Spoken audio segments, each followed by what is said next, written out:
আজকে এখানে যারা সরকার দলীয় সংসদ সদস্যরা আছেন মাননীয় স্পিকার, তারা আদেশের কথা বলেন না, তারা অধ্যাদেশের কথা বলেন না, তারা গণভোটের কথা বলেন না, তারা সংবিধান সংস্কার পরিষদের কথা বলেন না, তারা শুধুমাত্র জুলাই সনদের কথা বলেন।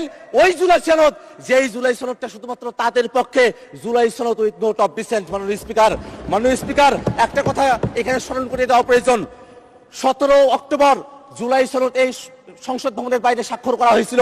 তার পূর্বে ঐক্যমত্য কমিশন কর্তৃক আমাদেরকে যে জুলাই সনদের কপিটা দেওয়া হয়েছিল মাননীয় স্পিকার, এই জুলাই সনদের কপির মধ্যে আপনি কোনো পয়েন্টে দেখবেন না সেখানে কোনো নোট উল্লেখ আছে মাননীয় স্পিকার।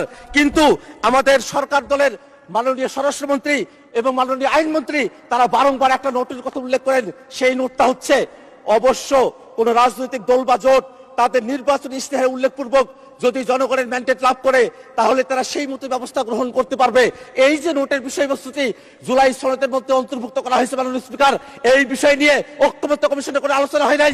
ঐক্যমত্য কমিশন আমাদেরকে যে জুলাই সনদের খসড়া প্রণয়ন করেছিল সেই খসড়ার মধ্যে এটা ছিল না। কোনো একটা দল বা কোনো একজন ব্যক্তি এই সংসদ প্লাজার সামনে এসে নিজের মতো করে এই নোটটি সেখানে অন্তর্ভুক্ত করেছিল।